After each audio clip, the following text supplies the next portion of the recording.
So you want to eat like a medieval peasant. You have seen the version in your head already. A rough wooden bowl of something gray and flavorless, shoved across a splintered table by a woman who has not smiled since the reign of Henry II. No spices, no variety, no joy, just survival calories spooned grimly into your mouth while you wait for the plague to improve your situation. Here is the problem. That peasant eating sad beige nothing in your imagination had access to more fresh herbs than your local supermarket stocks today. Her pottage changed with the seasons, adjusted by region, and was seasoned with a confidence that would make a modern home cook quietly anxious. Tonight, we are walking through exactly what ended up in that bowl and why almost everything you were taught about medieval food is flatly wrong. Before we settle in, like and subscribe if you enjoy these, and drop a comment letting me know where you are tuning in from tonight. I always love seeing where these stories end up. Now, dim the lights. Switch on a fan for that soft background hum. Get yourself comfortable and let your shoulders finally drop away from your ears. Tonight is a long one, so just settle in, let the screen do its thing, and we will take it from here. Was medieval bread really that coarse, dark lump you are picturing right now? Did peasants genuinely never taste pepper or cinnamon? Why did the church have strong opinions about what you ate on a Wednesday? Was ale actually safer than water, or is that just something people repeat at dinner parties? What happened to an entire village when the harvest failed 2 years running? Did the rich actually eat better, or did they just eat louder? Why would a medieval housewife know more about seasonal nutrition than most modern adults? And what exactly was in pottage, the dish that supposedly kept half of Europe alive for 5 centuries? Congratulations. You have just woken up in 1312, somewhere in the English Midlands, with a rumbling stomach, a garden you had better know how to use, and absolutely no idea how wrong you have been about every meal that is coming. The first thing you need to understand about your diet here is the dish you will eat more than any other: pottage. You have heard the word before, probably in a history class that made it sound like punishment. A thick, gray, flavorless sludge ladled into a bowl by someone who had given up on happiness. Every medieval peasant ate pottage, every single day. The same pottage, forever. That is the version most people carry around, and it is wrong in almost every way a thing can be wrong. Pottage is not a recipe. It is a method. It is the act of putting a pot over a fire and cooking whatever you have in water or broth until it becomes something warm and filling. Calling all pottage the same dish is like saying every person alive today eats the same dinner because they all use a stove. The pot is the tool. What goes into it changes with the season, the region, the household, and the skill of the person stirring it. In spring, your pottage is light. Young onion shoots, fresh parsley, tender leaves of spinach and chard pulled from the garden that morning, maybe a handful of early peas if they came in well. The broth is thin and green, and it tastes like the earth waking up after a long winter. By midsummer, it has thickened and deepened. Leeks, cabbage, broad beans, fresh herbs, in combinations that change by the handful, depending on what is ready in the garden that week. Sage one evening, thyme and savory the next. Mint if the patch has gone wild again, which it will, because mint has no concept of personal boundaries in any century. Autumn brings the heaviest version. Root vegetables go in now. Turnips, parsnips, the dense base crops that will carry the household through the cold months. Onions that have had all summer to grow fat. Dried peas soaking overnight to soften before they join the pot. If there is meat, and sometimes there is, it is most likely a small piece of salt pork or a bone saved from a recent slaughter, dropped in to give the broth depth and fat. This is not elegant food, but it is deeply, genuinely savory in a way that a modern cup of instant soup has never come close to achieving. Winter pottage is the leanest. The garden is dormant. What you eat now is what you stored, dried, salted, or pickled back when the sun was still cooperating. Dried peas and beans form the backbone. Stored onions and leeks. Grain thickens the broth when vegetables run thin. It is simpler, yes, plainer sometimes. But even in the depth of January, the woman making this knows what she is doing. She has been adjusting this pot her entire adult life. She learned from her mother, who learned from hers, and the knowledge passed between them was not a recipe. It was a living, adaptive skill built on decades of understanding exactly what grows in this soil, in this climate, in this parish. And the soil mattered more than you might think. A household in the river valleys of the Midlands had different clay, different drainage, and a longer growing season than a household perched on thin soil in the uplands of Yorkshire. The Midlands garden gave you fat cabbages and reliable pea crops.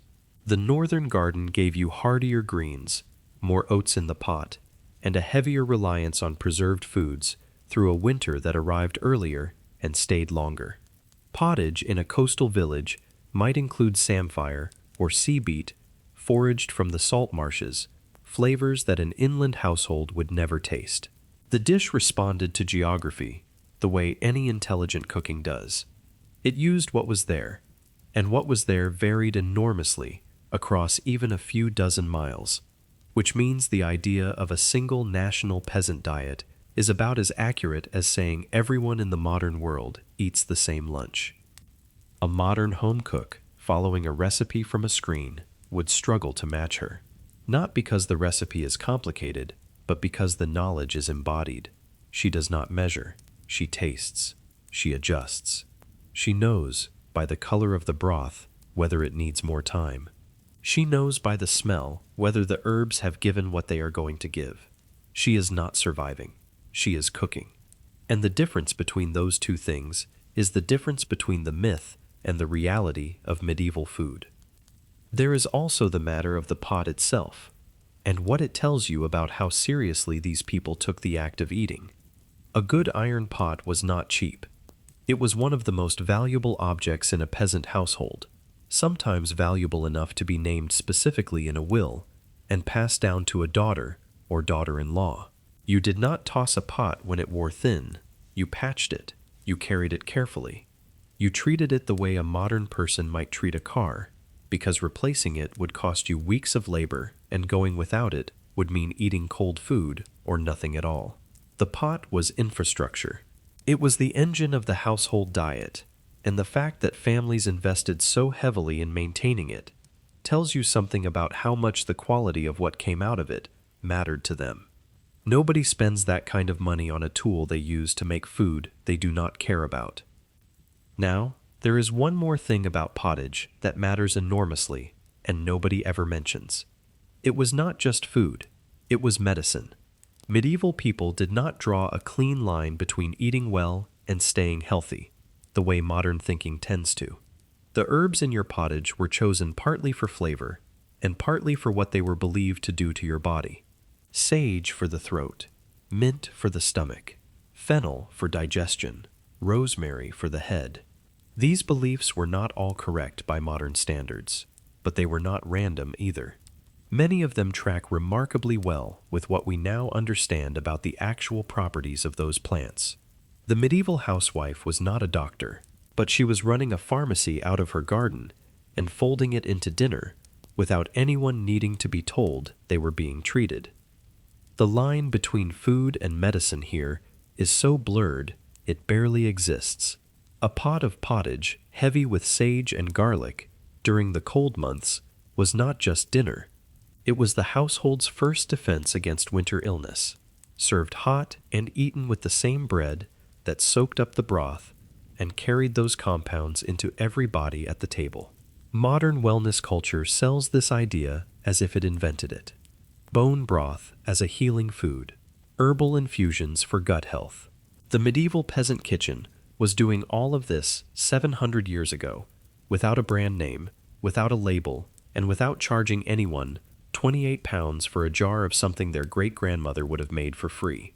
So the next time someone tells you that medieval peasants ate the same flavorless mush every day of their lives, you can let that image go. The pot was never the same twice.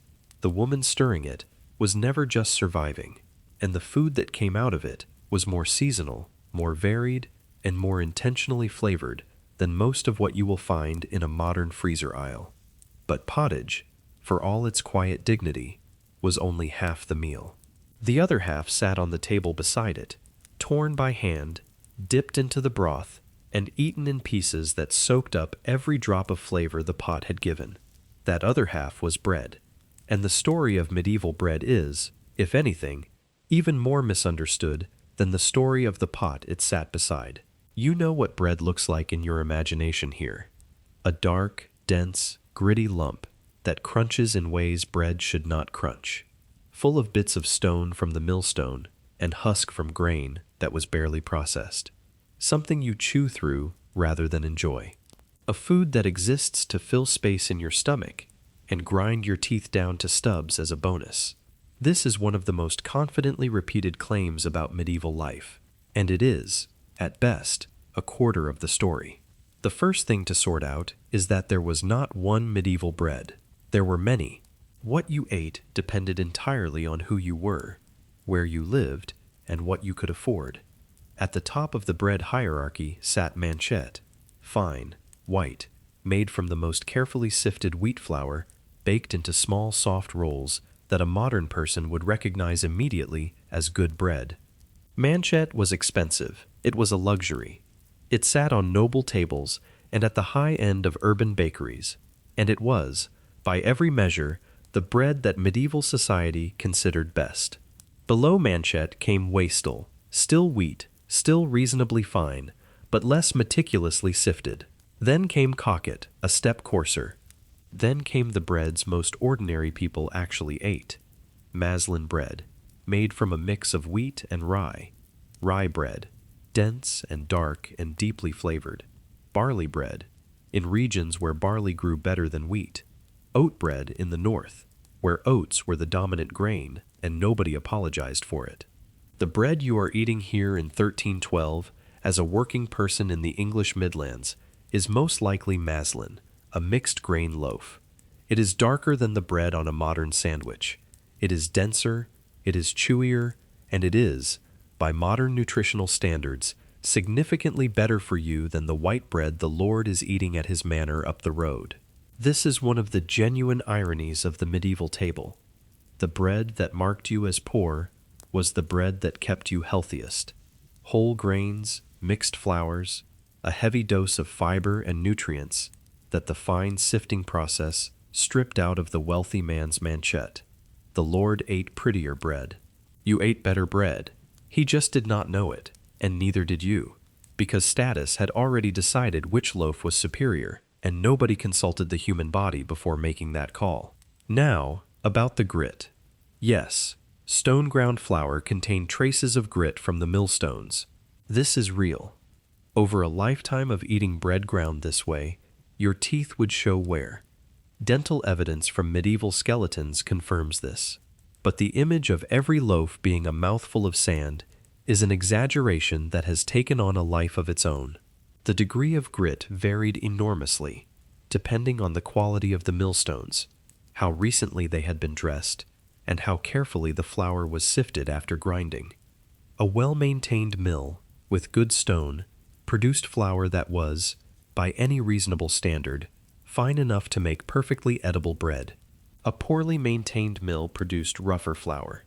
The experience was not uniform, and describing it as universally terrible is like judging all modern restaurants by the worst fast food chain you have ever regretted walking into. There is another part of the bread story that rarely gets told, and it has to do with where the bread was actually baked. Not every household had its own oven. Ovens were expensive to build and expensive to fuel, and in many villages, the Lord maintained a communal oven that tenants were required to use for a fee. This was the banal oven, one of those quiet feudal obligations that sounds minor until you realize what it actually meant. You grew the grain. You paid a portion of it to the Lord as rent. You carried what remained to the mill, where the miller took his cut. Then you carried the flour to the Lord's oven, where you paid again to bake it. By the time you held the finished loaf in your hands, 3 separate charges had been extracted from what started as your labor in your field. The bread was yours. The system that produced it made sure everyone else got paid first. Not every village operated this way. Some households did have small clay ovens of their own, and in some regions, the banal obligation had weakened or disappeared entirely by the 1300s. But where it existed, it was a vivid little portrait of how medieval economics worked at the most basic level. The peasant did the growing, the harvesting, and the carrying. The institutions did the charging. And then there was the miller. The miller occupied a peculiar place in the medieval village. He was essential, because you could not turn grain into flour without his stones, and he was mistrusted, because the opportunity to skim a little flour off every batch was built into the job itself. The phrase, "to get more grist for the mill," did not come from nowhere. Millers were so widely suspected of cheating that it became a running joke in medieval literature. Chaucer's miller in the Canterbury Tales is loud, dishonest, and proud of it, and the portrait landed because everyone in the audience already believed it. Whether any individual miller actually cheated was beside the point. The structure of the business made the suspicion inevitable. You handed over your grain, you could not watch the grinding process from start to finish, and you received back a quantity of flour that you had to trust was the correct amount.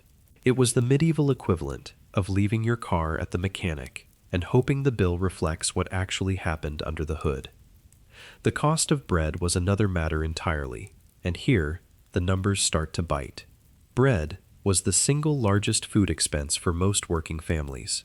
The price of a loaf was not set by the baker's ambition, it was set by law. The assize of bread was a regulation that tied the size of a loaf to the current price of grain. When grain was cheap, your penny bought a larger loaf. When grain was expensive, that same penny bought a smaller one. The loaf shrank or grew, but the price stayed the same. It was, in a strange way, one of the most consumer-protective regulations in medieval England. It also meant that every spike in grain prices hit your stomach directly. You did not pay more, you just ate less. A working man in the early 1300s earned roughly 2 pence a day if he was lucky and skilled. A family of 4 needed something in the range of 2 to 3 loaves daily just to keep everyone functional. At normal grain prices, bread alone could consume a third to nearly half of a laborer's daily earnings. Half your working day, gone, just to keep bread on the table. And that is in a good year. In a bad year, the math becomes something you try not to think about at night, which is difficult because hunger does not care about your preference for optimism. The assize also created a system where bakers were tightly watched. Bake a loaf too small for the current grain price, and the penalties were real. Fines, public shaming. In some jurisdictions, a trip through the streets on a hurdle with the offending loaf tied around your neck. Medieval quality control lacked subtlety, but it did not lack enthusiasm. Bakers responded the way anyone under constant surveillance responds. They learned the exact margins. They knew precisely how small they could make a loaf before the inspector's eyebrow went up, and some of them cheated anyway, because regulation has never once in human history eliminated the impulse to shave a little off the top. There was also the trencher, which deserves a moment because it sits at the intersection of bread and status in a way that is quietly fascinating. A trencher was a thick slice of slightly stale bread used as a plate. You put your food on it, the bread absorbed the juices and sauces, and at the end of the meal, you either ate the trencher itself or gave it away as charity. In wealthier households, the used trenchers were collected and distributed to the poor, which means the scraps of the rich man's table arrived already soaked in whatever elaborate sauce had been served that evening. It was leftovers, yes, but it was also, in a roundabout way, the closest a poor person might come to tasting the flavors of a noble kitchen. The plate was the charity. The flavor was a bonus nobody talked about. So your bread here is not the gray punishment brick of popular imagination. It is a real food, made from real grain, baked by a regulated professional or in your own home if you have the fuel and the oven access. It is darker and denser than what you are used to. It wears your teeth down over decades, but it is nourishing. It is genuinely flavored by the grains it contains, and it is, quietly and without anyone noticing, healthier than the expensive alternative. The peasant bread won the nutritional argument. It just lost the status one. And in the medieval world, status was the only argument anyone was scoring. Of course, the pot and the loaf only tell you part of the story. They were the backbone of the diet, the things you could count on almost every day of the year, but they were not the whole meal. Step outside the house, and the air smells different. Green and earthy, if the season is right, sharp with frost if it is not. Either way, the garden is waiting, and the garden is where the real surprise of medieval peasant food begins to reveal itself. You have already heard that the woman running this household knew her herbs, but knowing her herbs does not quite capture the scale of what was growing within arm's reach of the back door. This was not a few pots of basil on a windowsill. This was a working kitchen garden, laid out with intention, maintained through the year, and stocked with a range of plants that would make a modern grocery store herb section look like a modest afterthought. Parsley, sage, rosemary, thyme, you know those four because a song made them famous, but the song barely scratched the surface. Add mint, fennel, savory, hyssop, dill, borage, coriander, and rue. Add leeks, onions, garlic, and shallots. Add cabbages, peas, beans, beets, and spinach. Add wild plants foraged from the edges of fields and hedgerows, things like nettles, dandelion greens, sorrel, and wild garlic, gathered in season and used as freely as anything cultivated. The medieval cottage garden was not decorative. It was a food production system operated at the household level, and the person managing it held more practical botanical knowledge in her head than most university graduates carry today. This knowledge was not written down, or at least not at this social level. It was passed orally, mother to daughter, neighbor to neighbor, generation to generation. It was learned through doing. You watched the older women in the village. You learned which plants grew well together and which ones choked each other out. You learned when to plant peas so they came up before the heat, and when to sow beans so they caught the last warmth of autumn. You learned that borage flowers brought bees, and bees meant better fruit, even if nobody in 1312 could have explained the mechanics of pollination. The knowledge was empirical. It worked because it had been tested across lifetimes, refined by failure, and handed forward by women who could not afford to get it wrong. The wild food dimension is easy to overlook because it leaves almost no trace in official records, but it was a genuinely significant part of the diet. The hedgerows, field margins, and woodland edges around any medieval village were not empty space. They were a pantry. Nettles in early spring were one of the first fresh greens available after the long winter, and they went straight into the pot. Wild garlic carpeted the woodland floor in great fragrant sheets and cost nothing but the walk to gather it.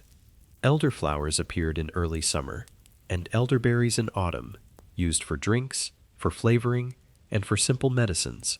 Crab apples, sloes, blackberries, hazelnuts, chestnuts, and rosehips were all foraged in their seasons, and either eaten fresh, preserved, or folded into cooking. A peasant family that knew its local landscape, and most families knew it intimately because they had lived on the same land for generations, had access to a range of wild foods that supplemented the garden and the field in ways that no written record fully captures. The official diet looks sparse on paper. The actual diet, when you include everything that was gathered, foraged, and quietly harvested from the margins, was broader than any inventory suggests. The children knew this landscape too. Gathering was not exclusively women's work at the household level. Children were sent to collect berries, nuts, and greens from the hedgerows as a routine part of their contribution to the household economy. A child of 8 or 9 knew which mushrooms were safe and which would put you in the ground. They knew where the best hazelnut trees were and when the nuts were ready. They knew the spots where watercress grew along the stream banks, and they knew to wash it before bringing it home, because even without germ theory, centuries of practical experience had taught people that food from running water was safer when rinsed. This was not childhood innocence spent in idyllic meadows. It was labor, and it was skilled labor, performed by small people who understood that what they brought home mattered to the family's diet in tangible, immediate ways. A good foraging day meant the pottage that evening had something extra in it. A bad foraging day meant it did not. The incentive structure was not abstract. A modern food blogger would photograph this garden in golden hour light and write a breathless caption about reconnecting with the land. A medieval peasant woman would find the caption confusing because she had never disconnected from the land in the first place. The farm-to-table movement that modern restaurants charge a premium for is, at its core, a nostalgic reconstruction of something that was simply called Tuesday in the 1300s. There is also the matter of preservation, because the garden only produces for part of the year and the household needs to eat for all of it. What you cannot eat fresh, you store. And the methods available to you here are more varied and more effective than the popular imagination gives them credit for. You salt, you smoke, you dry, you pickle, in vinegar or brine, you ferment. You pack root vegetables in sand or straw in a cool, dark corner, and they last for months, slowly sweetening as the starches convert. You hang bundles of herbs from the rafters to dry, and the low ceiling of your house gradually acquires a smell that is equal parts smoke, thyme, and the slow, warm decay of drying onion skins. None of this required technology. It required knowledge, and the depth of that knowledge, the understanding of which foods kept and which did not, which methods worked for peas but failed for greens, how much salt was enough and how much was too much, was a form of expertise as real and as hard-won as anything a modern food scientist practices. The difference is that nobody wrote the peasant woman a degree for it. There is one preservation method that deserves particular attention because it was both more widespread and more sophisticated than most people realize. Fermentation. Fermented vegetables, fermented dairy, and fermented grain drinks were not accidental discoveries that medieval people stumbled into and tolerated. They were deliberate, managed processes that households relied on as a core food storage strategy. Sauerkraut and its less famous cousins, lacto-fermented beans, turnips, and cabbage, preserved vegetables through the winter while actually increasing their nutritional value. The fermentation process produces compounds that aid digestion and support gut health, a fact that modern nutritional science has only recently begun to celebrate as though it were new information. The medieval peasant household was running a small-scale fermentation operation out of crocks and barrels, generating probiotics 7 centuries before the word existed, and nobody thought it was remarkable because everyone was doing it. It was simply how you kept food edible when the alternative was watching it rot. But all of this garden abundance, all of this herbal confidence, still does not answer the question that sits at the center of the medieval food myth. What about meat? Surely the peasant never ate meat. Surely that was reserved for the lord and his household, while the ordinary people lived on vegetables and bread and quiet desperation. This is another one of those claims that feels true because it has been repeated so often that questioning it seems almost rude. It is also significantly wrong. You do eat meat here, not as much as you want, not as often as the Lord, and not the kinds of meat that carry the most prestige. But the idea that the medieval peasant diet was essentially vegetarian is a myth that collapses the moment you look at what people actually raised, slaughtered, and consumed. Start with the pig. The pig is your most reliable source of animal protein, and it is, in many ways, the perfect peasant animal. Pigs eat scraps. They eat acorns and beech nuts, foraged from the woodland edges. They eat waste from the kitchen and the garden. They convert things you cannot eat into things you can, and they do it with an efficiency that no other livestock animal comes close to matching. A pig requires relatively little dedicated feed compared to a cow or a sheep. It reproduces quickly, and when you slaughter it in late autumn, almost every part of the animal is usable. You eat the fresh meat immediately or within days. You salt and smoke the rest. Bacon, ham, sausages, packed into intestine casings, rendered fat stored in crocks for cooking, blood collected for pudding. The autumn pig slaughter was one of the most important events in the household calendar. It was the moment that determined how much animal protein your family would have access to through the long, cold months ahead. Chickens are the other staple. They give you eggs, which are a quiet miracle of household nutrition. An egg every day or two from each hen, produced at almost no cost beyond letting the birds scratch around the yard and feeding them scraps and grain. Eggs go into pottage. Eggs get fried in fat. Eggs get baked into simple cakes and custards on the occasions when you have the flour and the fuel to spare. The chicken itself becomes a meal eventually too, usually when the hen stops laying and her economic value shifts from producer to product. Geese appear in some households, especially near common land where they can graze. A goose is a larger investment and a larger reward, and a roast goose at Christmas or a Saint's Day was the kind of meal a peasant family talked about for weeks afterward. The cow, if your household has one, occupies a different category entirely. A cow is not primarily a meat animal at this level of society. She is far too valuable alive to slaughter for food, unless she is old, injured, or no longer producing. A healthy cow gives you milk, and milk gives you butter and cheese, and butter and cheese are two of the most calorically dense and storable foods available to you. Cheese in particular keeps for months. Hard cheese, pressed and salted and aged in a cool corner, is a staple that travels, that stores, and that provides fat and protein through seasons when fresh food is scarce. The cow also gives you a calf each year, which is either raised for future dairy, sold at market for cash, or slaughtered young for veal, if the household needs immediate protein more than it needs future milk. Every decision about the cow is an economic calculation, a weighing of present need against future return, and getting it wrong has consequences that ripple through the following year. Not every household had a cow. In fact, most peasant households at the lower end of the economic scale did not. A cow was a serious capital asset, worth several months of a laborer's wages, and the cost of feeding her through winter on hay that you had to grow, cut, dry, and store meant that cow ownership was effectively a marker of the more prosperous peasant families. Poorer households got their dairy from neighbors, from the Lord's dairy if they were lucky enough to work on a manor that distributed surplus, or they simply did without. The gap between a household with a cow and a household without one was the gap between a diet that included regular fat and protein from dairy and a diet that was almost entirely grain and vegetable based.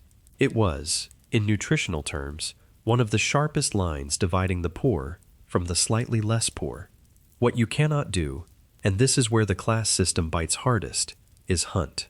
Forest law in medieval England was not a suggestion. The royal forests, and they were vast, belonged to the crown. The deer in those forests belonged to the crown. The boar belonged to the crown. In many cases, even the rabbits and hares belonged to the crown, or to the local lord who held hunting rights. Killing a deer without permission was not a minor offense. It could mean fines that would destroy a working family's finances for years, imprisonment, or in the most extreme cases, physical mutilation. The forest was full of meat that you could see, smell, and sometimes hear from your own doorstep. You were not allowed to touch it. This did not stop people from poaching. Of course it did not. The combination of hunger and proximity has never, in the history of human behavior, been successfully defeated by a law written by someone who was not hungry. Poaching was widespread. It was constant, and the court records that document the fines and punishments are so thick with cases that you start to wonder whether the system was designed to prevent poaching or to profit from it. A peasant caught taking a rabbit paid a fine.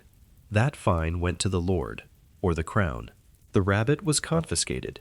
The peasant went home with less money and no rabbit. The system did not eliminate the taking of game. It turned the taking of game into a revenue stream. There were also the smaller, less dramatic sources of animal protein that rarely make it into the popular narrative. Birds that were not protected by forest law. Pigeons, if you had access to a dovecote or could trap the wild ones. Freshwater fish from ponds and streams where the rights were not exclusively held. And in coastal regions, shellfish gathered from the shore at low tide. Mussels, cockles, whelks, and oysters were not luxury foods in medieval England. They were poor people's protein, gathered for free from the foreshore and eaten in quantities that would surprise anyone who associates shellfish with expensive restaurants. Oysters, in particular, were so cheap and so abundant that they were a staple of the urban poor as much as the rural poor. The shell middens found in archaeological digs around medieval towns are enormous. Layer upon layer of discarded oyster shells accumulated over generations of ordinary people eating what the shoreline offered. The pig slaughter itself deserves another moment, because the economics of it reveal something about how tightly these households managed their resources. A pig was not just food. It was an investment that required months of feeding before it returned anything. You fattened it through summer and autumn on scraps, on foraged acorns during the pottage season, when the Lord permitted your pigs into the woodland, and on whatever surplus the household could spare. Pottage rights were not free. You paid for the privilege of letting your pig eat the Lord's acorns, typically a fee per animal, or a portion of the eventual meat, another charge extracted from the system before you saw any benefit. The cost of raising that pig, in feed, in fees, and in the labor of managing it, was real. But the return was equally real. A well-fattened pig, slaughtered in November, could provide salt pork, bacon, lard, and sausage that lasted deep into the following spring. For a household living on the edge of sufficiency, that pig was the difference between a winter that was merely hard and a winter that was dangerous. Buying a pig at market, if you did not raise your own, was another calculation entirely. A young pig for fattening might cost somewhere in the range of 1 to 2 shillings in the early 1300s, depending on the region, the season, and the quality of the animal. A shilling was 12 pence. A laborer earning 2 pence a day would need to work 6 to 12 full days just to purchase the pig, before a single day of feeding it. That is nearly 2 weeks of wages invested in an animal that would not return value for months. It was the medieval equivalent of a long-term savings plan, except the savings plan had legs, opinions, and a tendency to escape through gaps in the fence. There was also the question of shared slaughter, which is one of those quiet community arrangements that the records barely mention, but which must have been common simply because the math demanded it. Not every household could afford to raise its own pig, but a pig produces more meat than a single family can eat fresh before it spoils, even in cold weather. The logical solution, and the one that fragments of evidence suggest was widely practiced, was for 2 or 3 neighboring households to share the cost of raising and fattening a pig, then divide the meat at slaughter. You contributed scraps and labor through the summer. You received your share of pork, bacon, and lard in November. It was a cooperative arrangement born of pure economic necessity, and it worked, because in a village where everyone knew everyone, and reputations were the only currency that never devalued, cheating your neighbor out of his share of pig was a worse investment than simply buying your own. But before we follow the fish, it is worth sitting with what the meat situation actually tells you about life at this level of medieval society. You are not starving. That is the important correction. You have a pig, or a share of one. You have chickens. You have eggs on most days when the church permits you to eat them. You have occasional access to other animal protein through barter, through communal slaughter arrangements, or through the quiet, risky, widely practiced art of taking a rabbit from a hedgerow and saying nothing about it to anyone. The medieval peasant was not living in a meatless void, but the medieval peasant was living inside a system where every source of animal protein was controlled, taxed, regulated, or forbidden by someone who was not the person doing the eating. The Lord controlled the forest. The church controlled the calendar. The market controlled the price.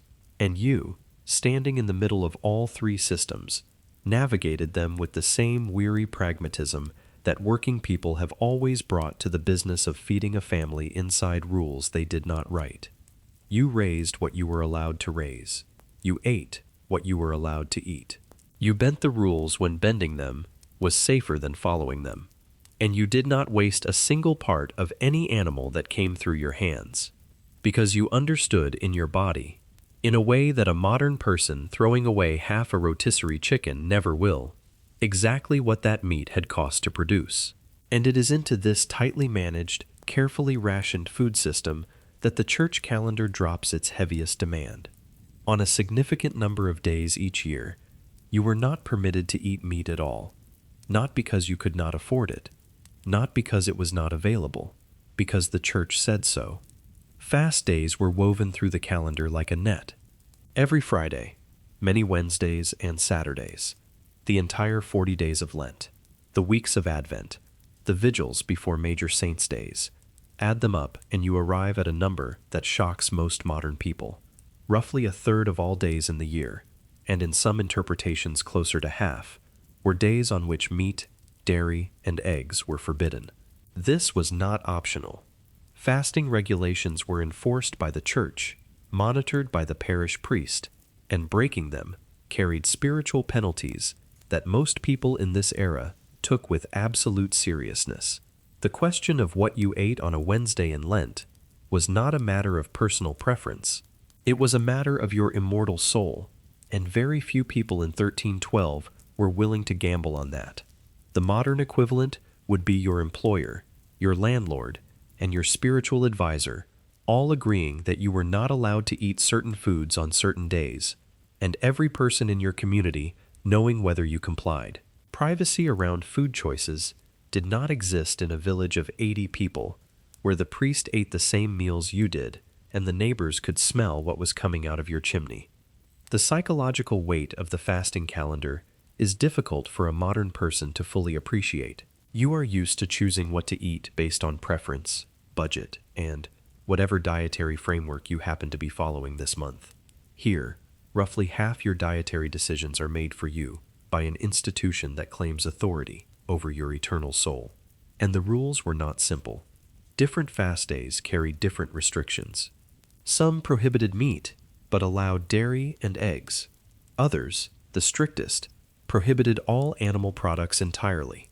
Lent was the harshest stretch, 40 consecutive days of restriction during the coldest, leanest part of the year, when your stored food supplies were at their lowest, and your body most craved the fat and protein that the rules specifically denied you.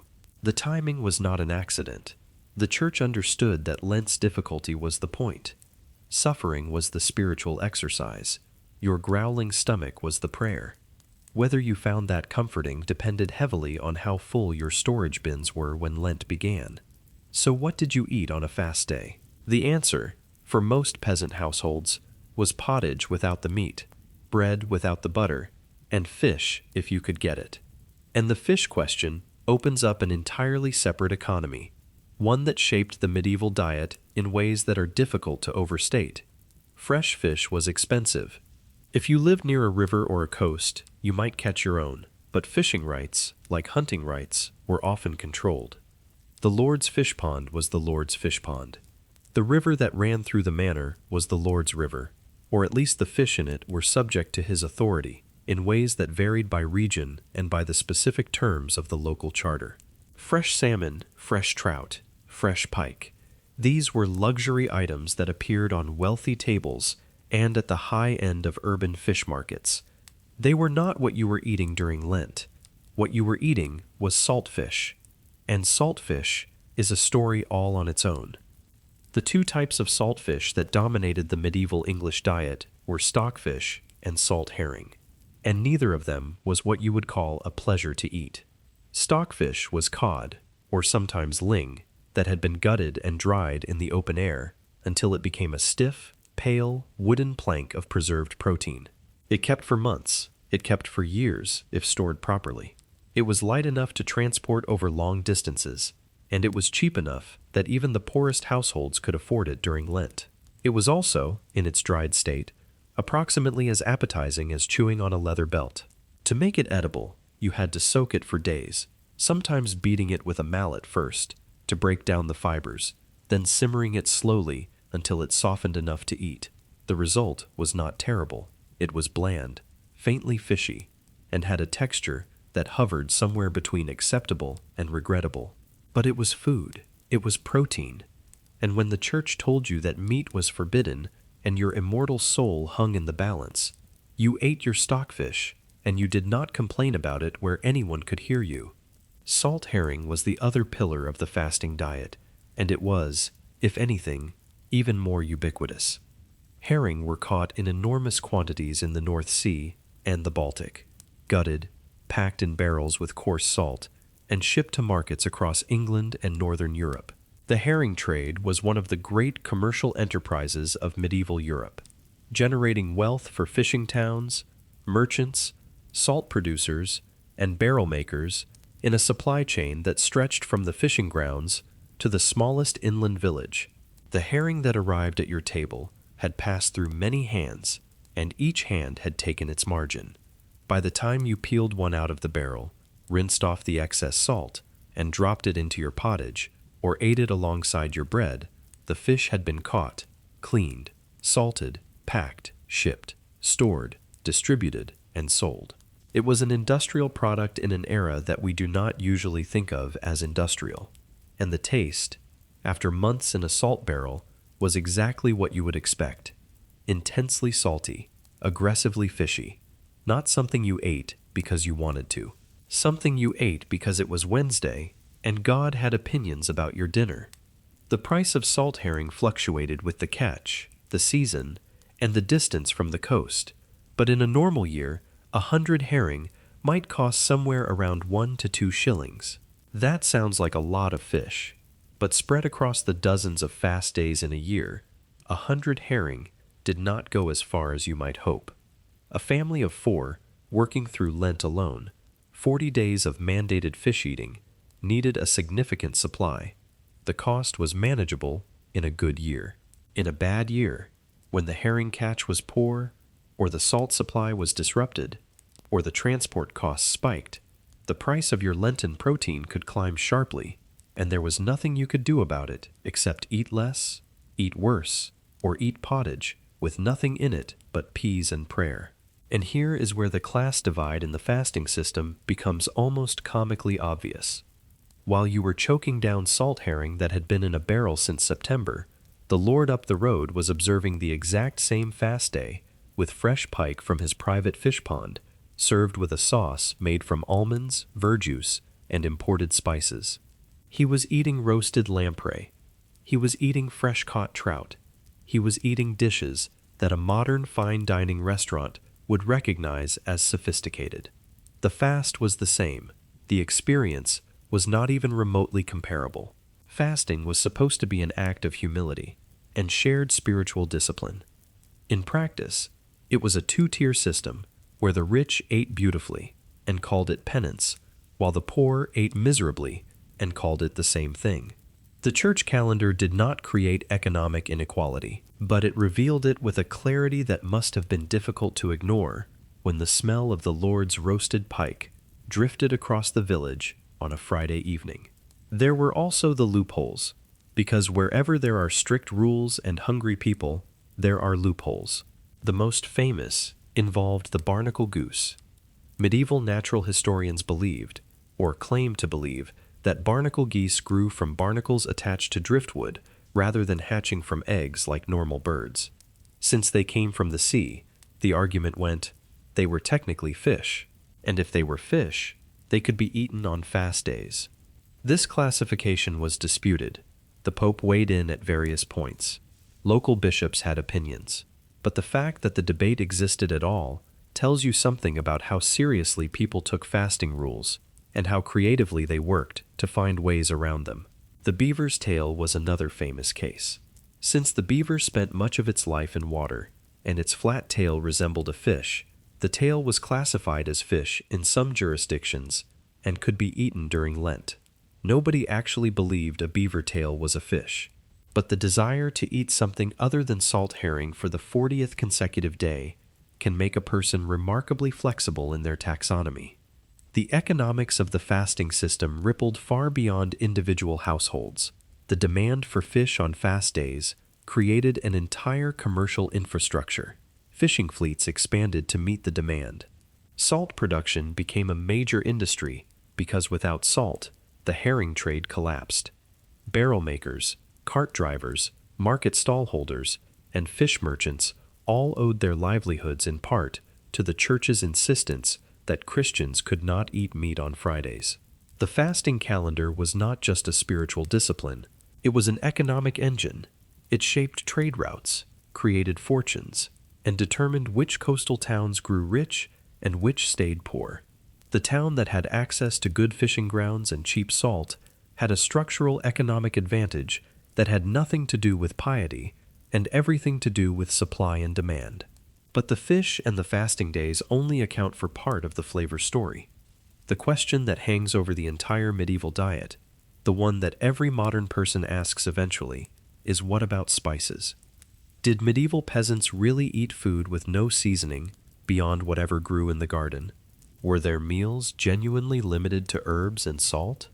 Or is the idea of a spiceless medieval peasant another comfortable myth that is due for correction?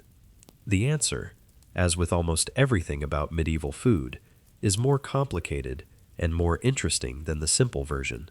The first thing to establish is that there were two entirely separate spice economies operating simultaneously in medieval England, and confusing them is where most of the myths come from. The first economy was the international spice trade: pepper, cinnamon, ginger, cloves, nutmeg, mace, and saffron.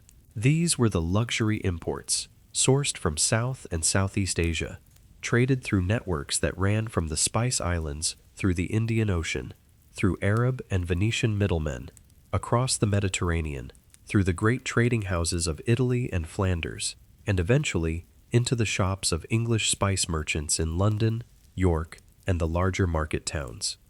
The markup at every stage of this chain was staggering.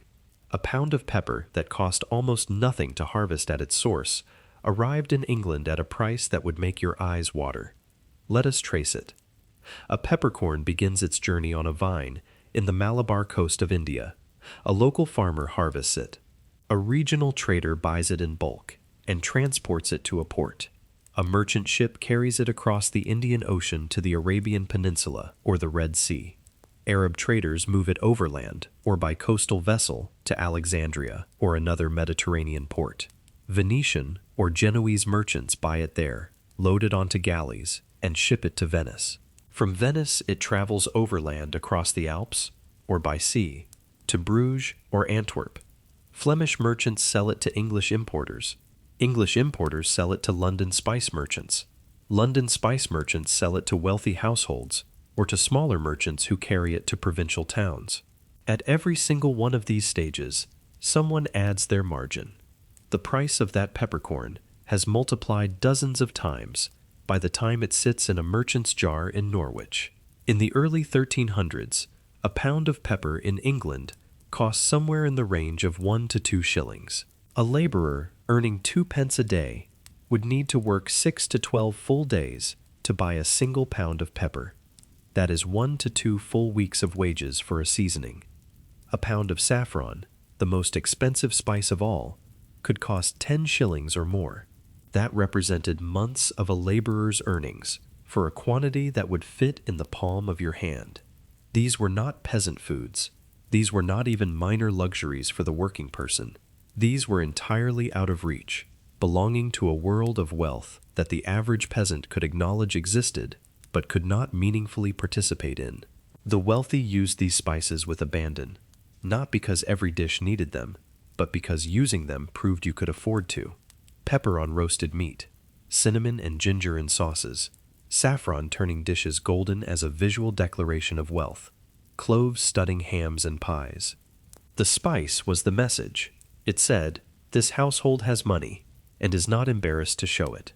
Using the expensive spice when the cheap herb would have tasted better is a tradition as old as ordering the most expensive bottle on the wine list and not knowing what you are drinking.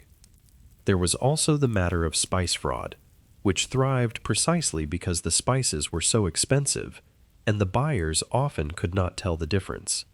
Pepper was adulterated with ground mustard seed, dried berry husks, or plain dirt. Saffron, the most valuable spice by weight, was routinely faked by dyeing cheaper plant fibers with the color of genuine saffron and mixing them in. Ginger was bulked with flour. Cinnamon was extended with cheaper cassia bark, which looked similar but lacked the delicate flavor. The fraud was so widespread that London's spice merchants were subject to inspection, and the penalties for adulteration were severe, at least in theory. In practice, the trade was lucrative enough that the risk of getting caught was simply factored into the business model. The medieval spice trade was not just expensive. It was a game where the buyer was never entirely sure what they were getting, and the seller was rarely entirely honest about what they were providing. The more things change, as the saying very nearly goes.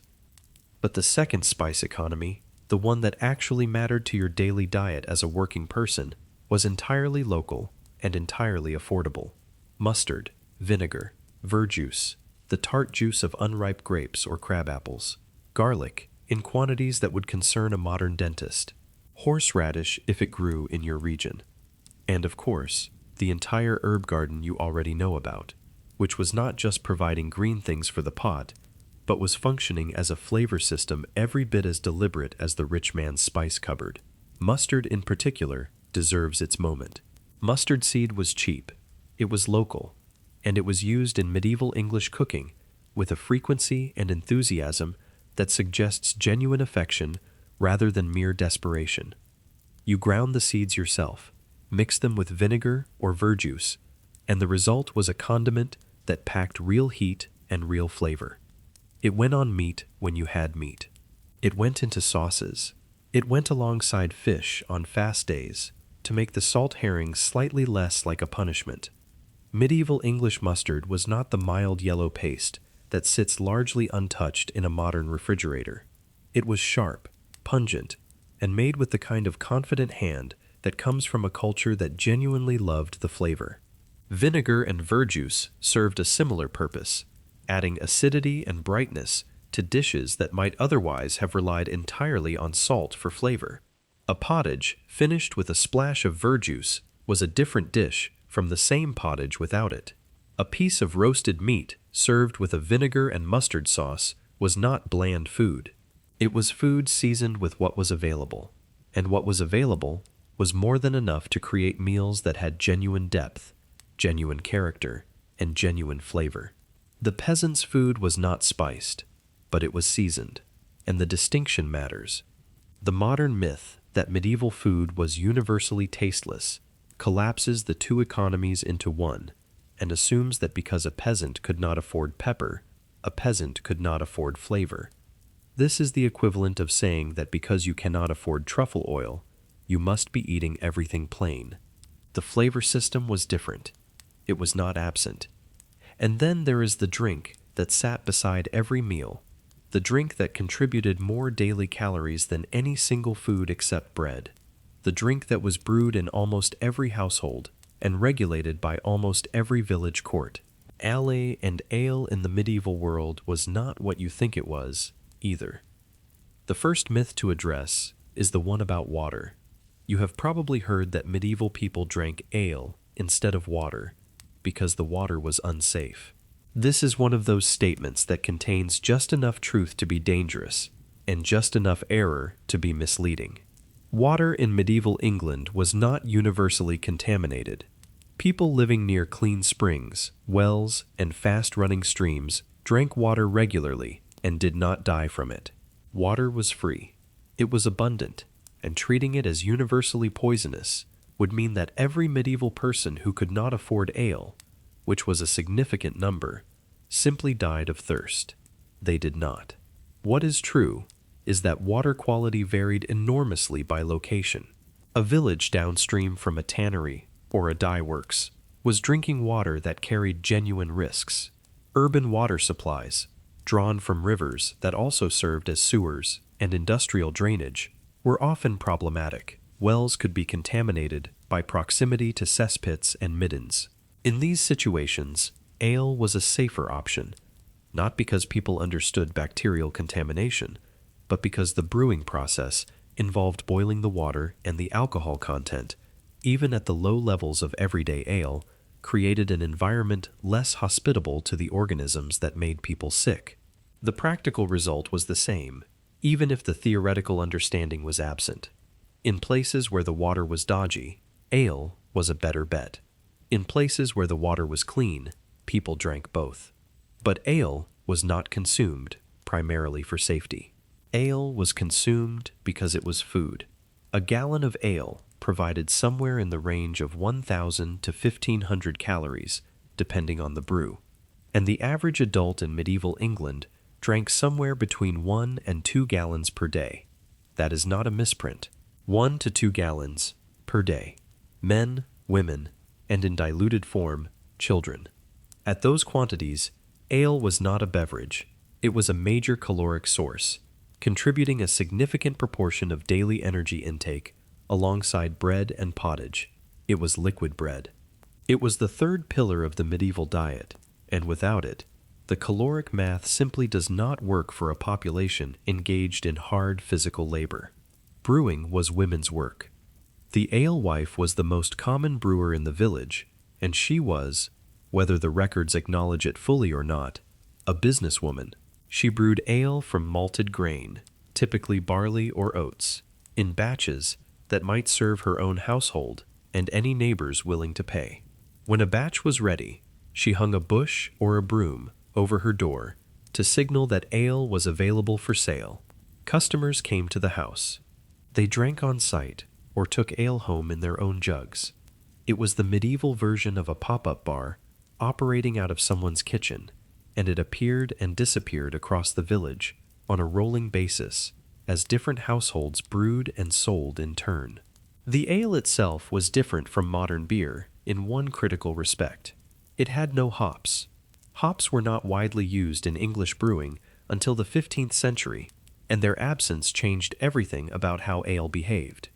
Without hops, ale had no preservative. It soured within days of brewing, sometimes within 2 or 3 days depending on the weather. This meant ale had to be brewed constantly and consumed quickly. It meant the alewife was never really done. She finished one batch and started the next, because the clock was already ticking on the fresh supply. It meant that the ale you drank on Monday tasted different from the ale you drank on Thursday, because it was a different batch, made from a slightly different mix of grain, brewed in slightly different conditions. And it meant that ale was a fundamentally local product. You could not ship it. You could not store it. You brewed it, you sold it, you drank it, and then you brewed more. The taste would be unfamiliar to a modern palate. Sweet, grainy, slightly thick, with a yeasty warmth, and none of the bitterness that hops would later introduce. If you have ever tasted an unhopped farmhouse brew or a traditional sauthe, you are in the neighborhood. If you have not, the closest modern comparison might be a slightly alcoholic porridge drink, which sounds unappealing, but which grew on people who had been drinking it their entire lives. It was not refined, it was not elegant, it was not trying to be, it was fuel, and it tasted like fuel, and that was perfectly acceptable to everyone involved. The grain cost of brewing was significant, and created a tension at the heart of household economics that modern people rarely think about. Ale was made from the same grain that made bread. Every bushel of barley or oats that went into the brewing pot was a bushel that did not go into the oven. For a household operating on tight margins, the decision of how much grain to allocate to bread versus ale was a genuine strategic calculation. Too much bread and not enough ale meant insufficient calories from liquid sources. Too much ale and not enough bread meant the family went hungry in a different way. The household manager, almost always the wife, made this allocation decision week by week based on what was in the stores, what the season demanded, and how much physical labor the household was performing. Heavy agricultural work in summer meant more ale was needed. A quieter winter might allow more grain to go toward bread and pottage. It was a balancing act performed without spreadsheets or nutritional charts, guided by experience and by the accumulated wisdom of generations of women who had stood in front of the same calculation and gotten it right often enough for their families to survive. The regulation of ale was serious business, and it reveals something important about how the medieval economy handled essential goods. The assize of ale, like the assize of bread, set prices and quality standards that brewers were legally required to meet. Ale tasters, appointed officials in most villages and towns, had the job of checking each batch for quality and ensuring the price was fair. If an alewife brewed weak ale and charged full price, she was fined. If she used bad grain, she was fined. If she sold using measures that were too small, she was fined. The fines were recorded in the manor court rolls, and they appear with a frequency that tells you two things simultaneously. First, that cheating was common. Second, that the system of regulation was active and functioning. Here is where the economics become interesting. The fines were so regular and so predictable that historians have debated whether they functioned less as punishment and more as a licensing fee. An alewife might be fined 2 or 3 pence at every court session, which happened several times a year. She paid the fine, continued brewing, and the Lord collected a steady stream of revenue from her labor. The fine did not stop her from brewing. It just made sure the Lord got his cut. It was, in effect, a tax on a business that the tax system did not formally recognize as a business. The alewife did the work. The court took its portion. The Lord collected the fines. Everyone got paid from her effort, and the record of her labor appears in history not as a testament to her skill and enterprise, but as a list of infractions in a court roll. She is remembered by her fines. She should be remembered as one of the most economically active women in medieval England.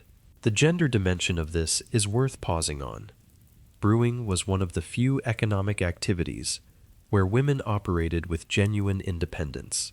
An alewife managed her own supply of grain, controlled her own production schedule, set her own quality standards within the regulatory framework, and dealt directly with customers. In a world where women's economic agency was constrained at almost every turn, the alewife carved out a space of real autonomy. She was not working for a wage. She was running a business from her own home, using her own skill, and generating income that the household depended on. The fact that this business was primarily conducted by women, and was simultaneously one of the most heavily regulated and fined activities in the village, tells you something about how medieval power structures responded to female economic independence. They did not ban it. They taxed it. The shift from ale to beer, which arrived gradually, as hops were introduced into English brewing during the 1400s, would eventually transform everything. Hops preserved the drink. Beer could be stored for weeks or months. It could be shipped. It could be produced in larger commercial breweries. And as commercial brewing scaled up, the village alewife was slowly pushed out. The small-scale, household-based, woman-dominated brewing economy gave way to a larger-scale, commercial, increasingly male-dominated beer industry. It was one of those quiet economic revolutions that does not appear in the dramatic histories, but which changed the daily lives of ordinary people in ways that a new king on the throne never could. The woman who had been brewing ale in her kitchen for centuries was replaced by a man in a purpose-built brewery, and the community lost something that it never quite named and never quite got back. But in 1312, all of that is still in the future. For now, the alewife is brewing, the bush is hanging over the door, and the village is drinking, and the drink that comes from that kitchen, sweet and cloudy and gone by Friday, is as essential to the daily diet as the bread on the table and the pottage in the pot. Now that you know what sits on the table, what fills the pot, what fills the cup, and what the church permits you to eat on any given day of the week, there is one question left that ties all of it together. What does it actually cost? Not the price of a single loaf or a single herring, but the full annual weight of feeding a family in 1312. The answer is the kind of number that makes you set down whatever you are holding and sit quietly for a moment. Start with grain, because grain is where most of your money goes. A family of 4 in the English Midlands needs somewhere in the range of 6 to 8 quarters of grain per year to cover bread, pottage thickening, and brewing. A quarter is 8 bushels, roughly 290 liters of dry grain, and in a normal year, a quarter of wheat costs somewhere around 5 to 6 shillings. Mixed grain or barley is cheaper, perhaps 3 to 4 shillings per quarter, and since you are eating maslin bread and brewing from barley and oats rather than buying expensive wheat, your grain costs sit closer to the lower end. Call it roughly 20 to 25 shillings per year for the household grain supply. That is a rough estimate that varies by region, by year, and by how much of the grain you grow yourself versus how much you buy at market. But the range gives you the scale. Now layer on the rest. Salt is essential for preservation and costs perhaps 6 to 8 pence per year for a household, more if you are salting a pig. Herring for fast days, assuming you need somewhere around 100 to 150 fish spread across the year, costs another 1 to 2 shillings. Ale ingredients beyond the household grain supply. If you are buying extra malt, or if the household is purchasing ale rather than brewing it, add another few shillings depending on consumption. If you are buying a pig to fatten rather than raising your own from birth, that is 1 to 2 shillings up front. Market purchases of items you cannot grow or make. Things like occasional meat, extra salt, vinegar, candles, fuel supplements, and the small necessities that no household can produce entirely on its own, might add another 2 to 3 shillings across the year. Add it up.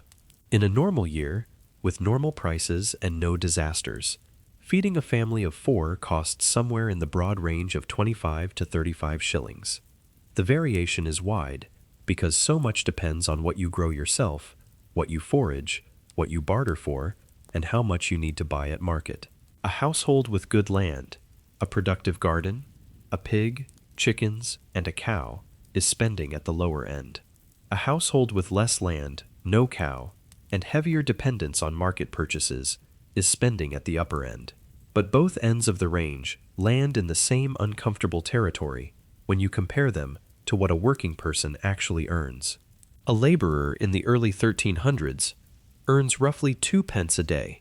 If he works 6 days a week and can find work consistently, which is not guaranteed, that produces an annual income of somewhere around 26 shillings. A more skilled worker, a carpenter, or a thatcher might earn 3 pence a day, putting annual income closer to 39 shillings. Compare those numbers to the food costs. For the laborer, feeding his family consumes nearly all of his annual income, and in some configurations exceeds it.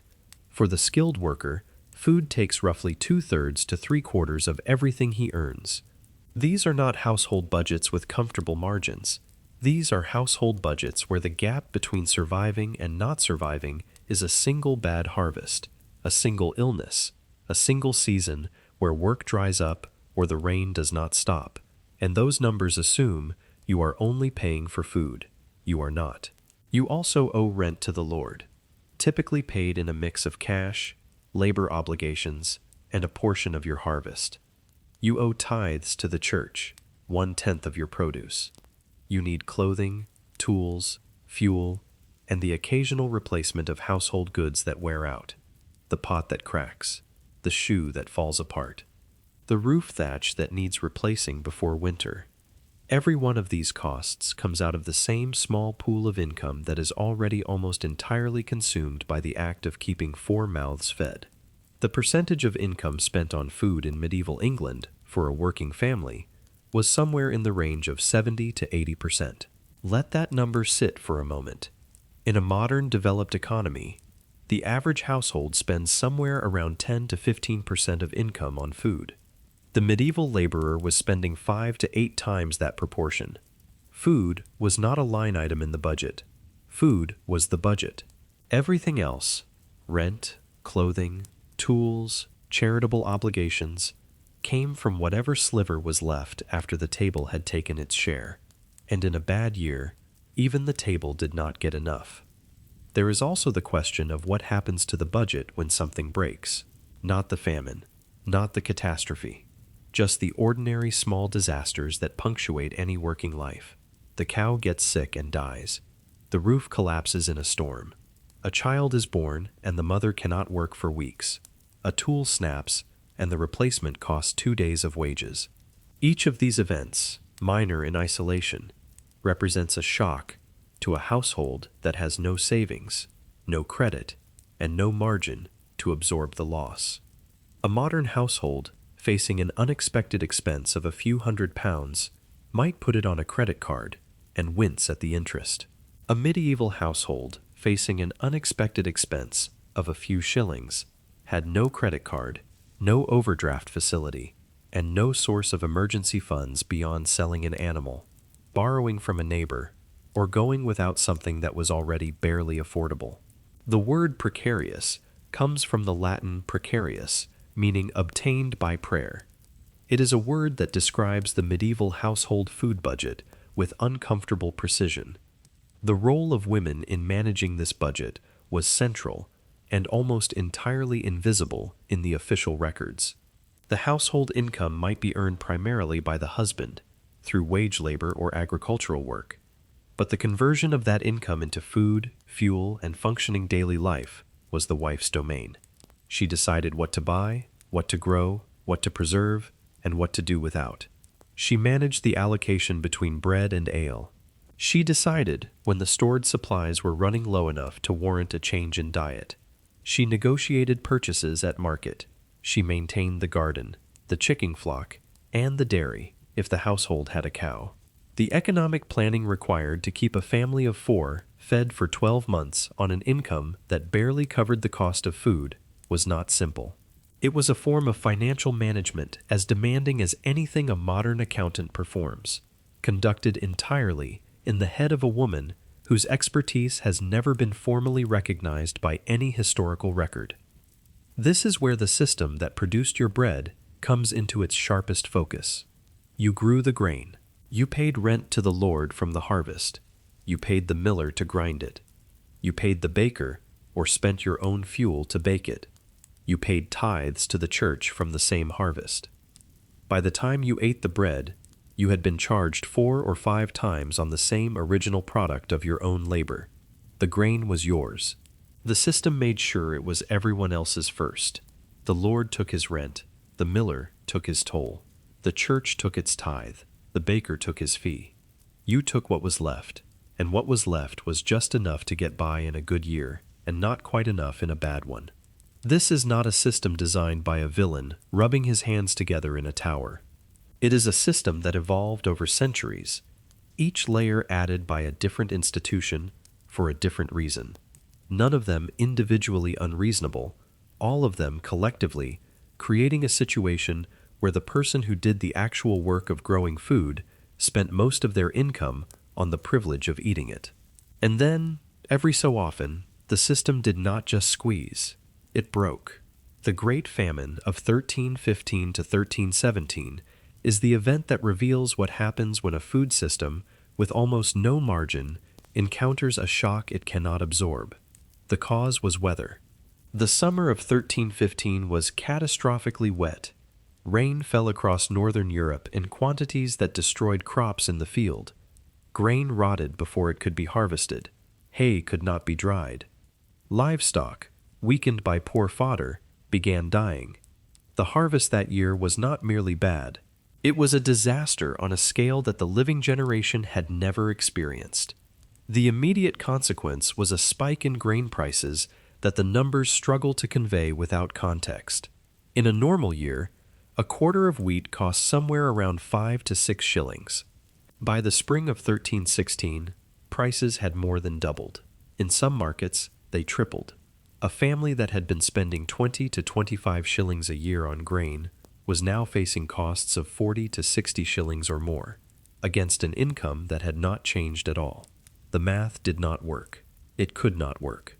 There was simply not enough money in a laborer's annual earnings to cover food at famine prices, and there was nowhere else for the money to come from. People ate their seed corn. This is one of those details that sounds minor until you understand what it means.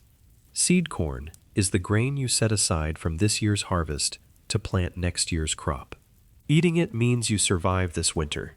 It also means you have nothing to plant in the spring. It means next year's harvest is smaller or non-existent before it even begins. Eating seed corn is the act of consuming your own future to pay for your present, and it creates a cascading failure that can take years to recover from. Livestock died in enormous numbers. Cattle and sheep, weakened by a year of poor fodder and wet conditions, succumbed to disease. Murrain, a term that covered various livestock epidemics, swept through herds already stressed by malnutrition. A household that had entered 1315 with a cow and a few sheep might emerge from 1317 with nothing. The cow that provided your dairy, the sheep that provided your wool, the animals that represented your accumulated savings in living, breathing form, were gone. Rebuilding that stock would take years, and money that you did not have. The human cost is visible in the records, if you know how to read them. Manorial court rolls from the famine years show a pattern that repeats across hundreds of villages. Rent payments decline, tenancies are surrendered, holdings are listed as vacant. Names that appeared in the rolls for years simply stop appearing. There is no dramatic entry, no record of a family's death or departure, just a name that was there and then was not. The silence in the records is the famine's signature.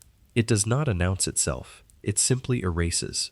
Estimates of the death toll vary, but the consensus among historians places excess mortality during the Great Famine at somewhere around 10 to 15% of the population of England, 1 in every 7 to 10 people. And the deaths were concentrated among the poor, the landless, the elderly, and the very young. The people with the smallest margins were the first to disappear from the records. The lord survived, the merchant survived, the laborer's infant did not. Recovery was slow. It took years for grain prices to return to pre-famine levels. It took longer for livestock herds to rebuild.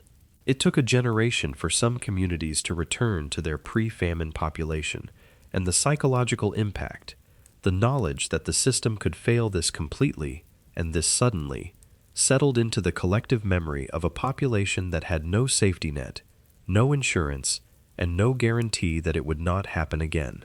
Because it could happen again, and in living memory, it already had.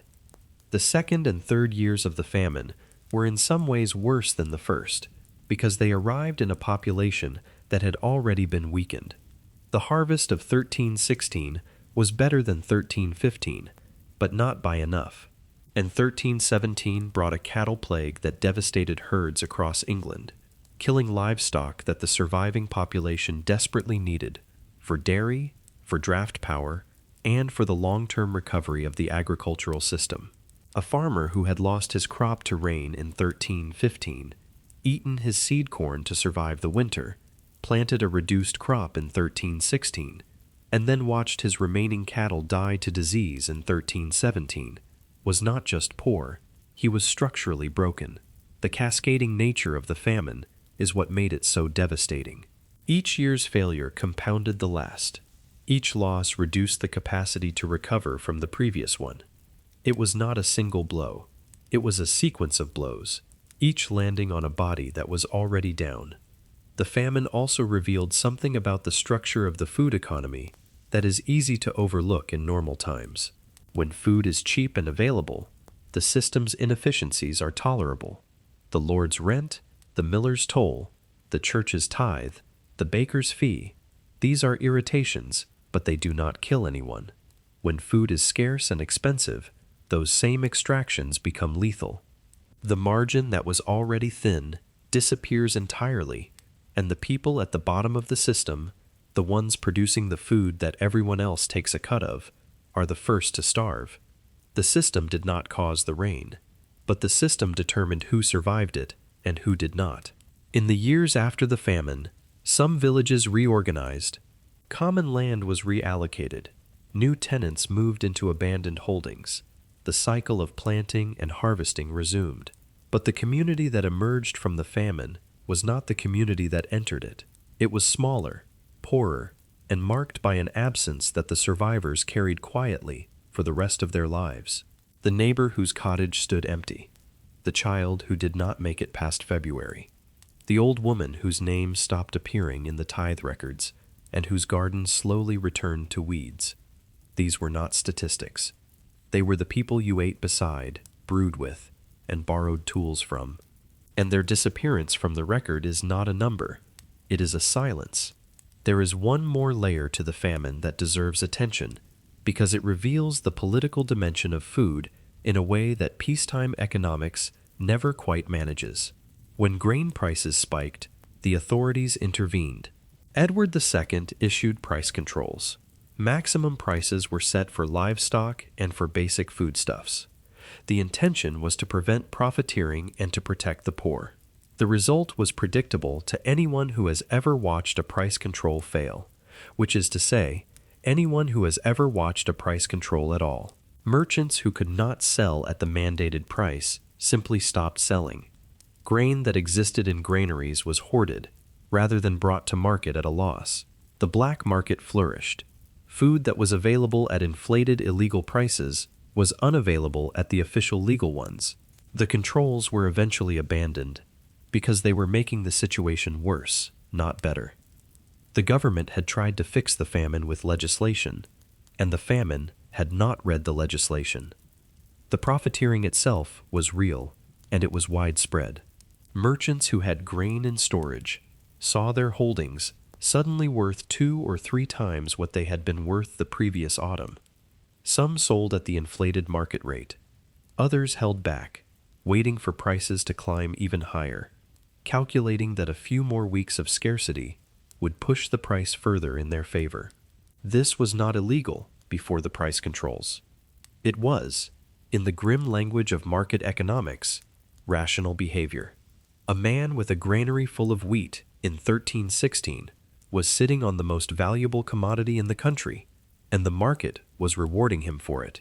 The moral calculus of selling food at famine prices to people who could not afford it was a question that the market did not ask, and the merchant was not required to answer.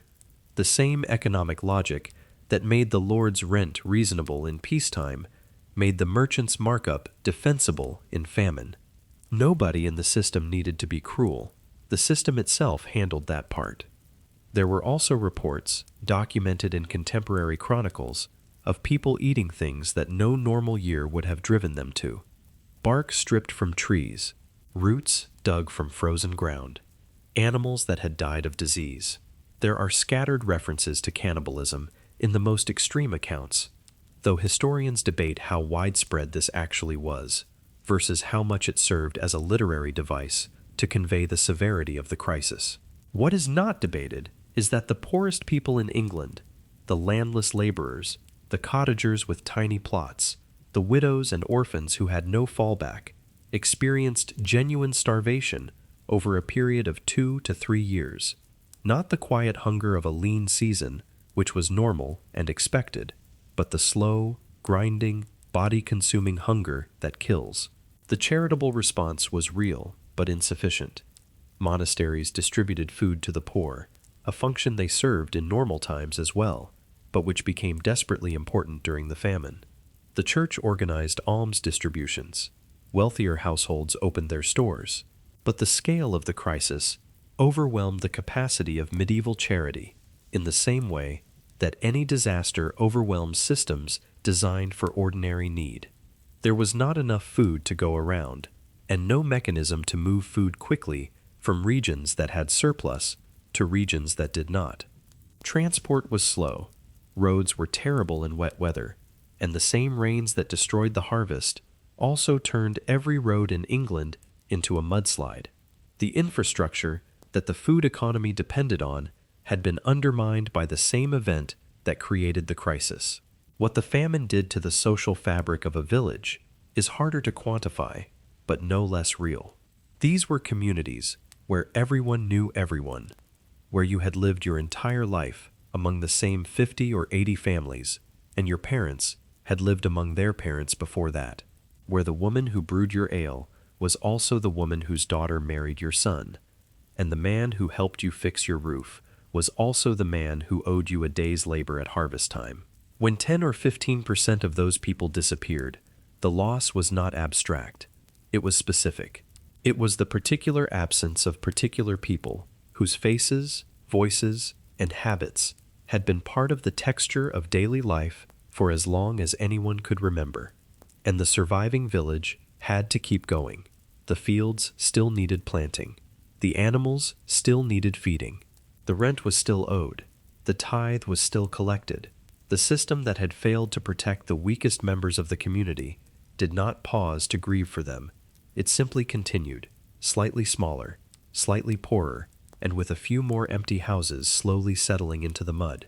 There is a particular detail from the court rolls of some post-famine villages that stays with you once you have read it. When a tenant died or abandoned their holding, the land reverted to the lord, who then needed to find a new tenant. In normal times, there was competition for tenancies.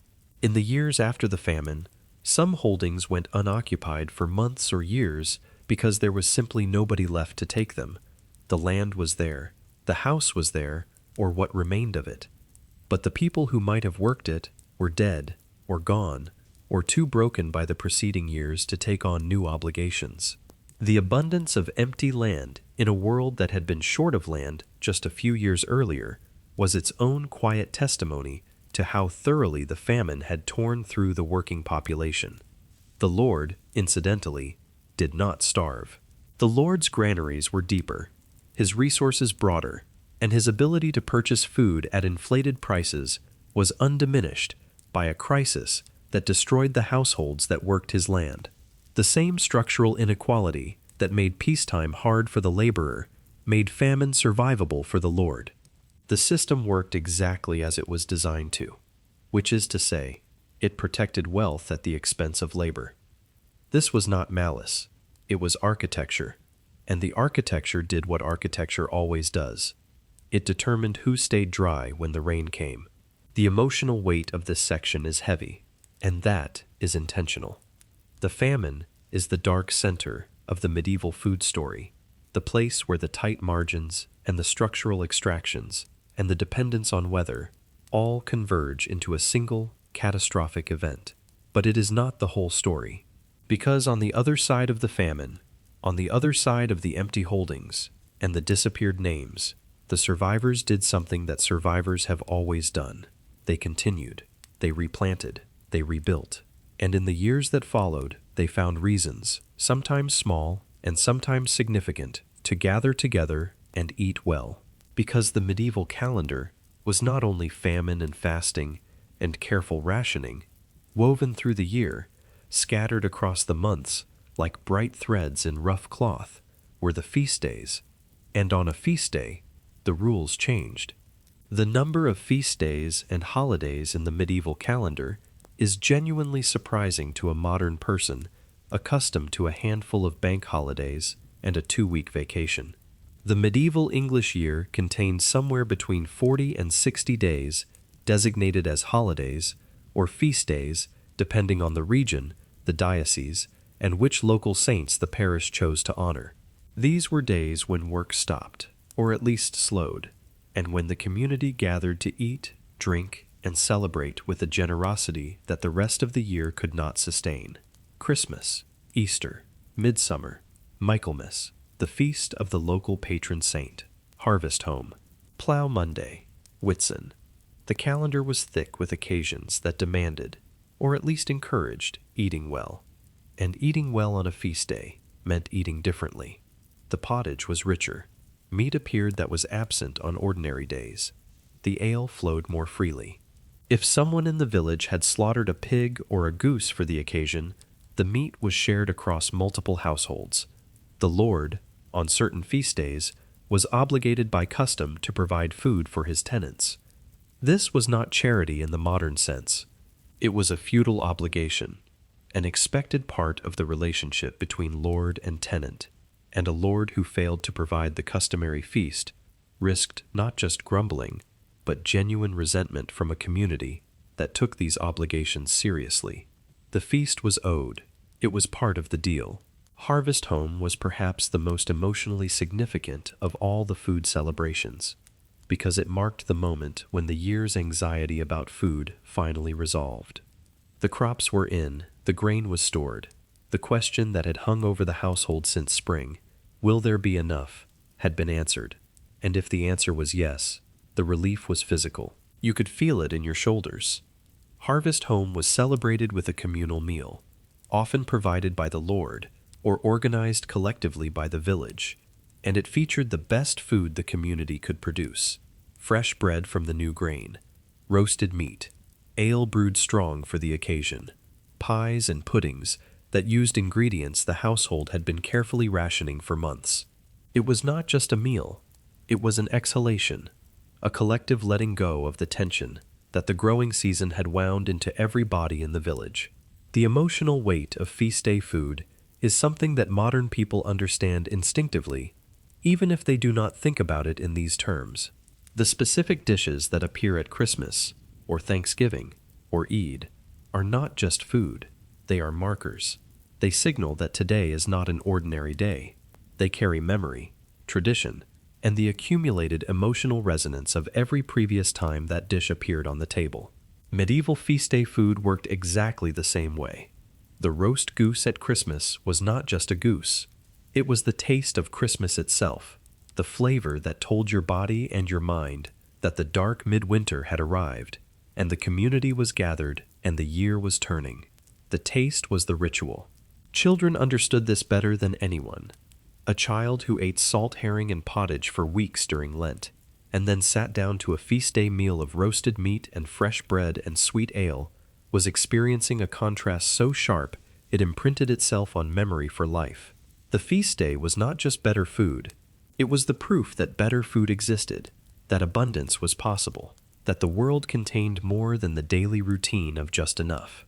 For a child growing up inside the tight margins of a peasant household, the feast day was a window into a version of life that felt, for a few hours, almost luxurious. And the memory of that feeling, the taste of that particular meal on that particular day, lasted far longer than the food itself. There were also the wedding feasts and the funeral meals, the two great social eating events that marked the beginning and ending of a life shared with the community.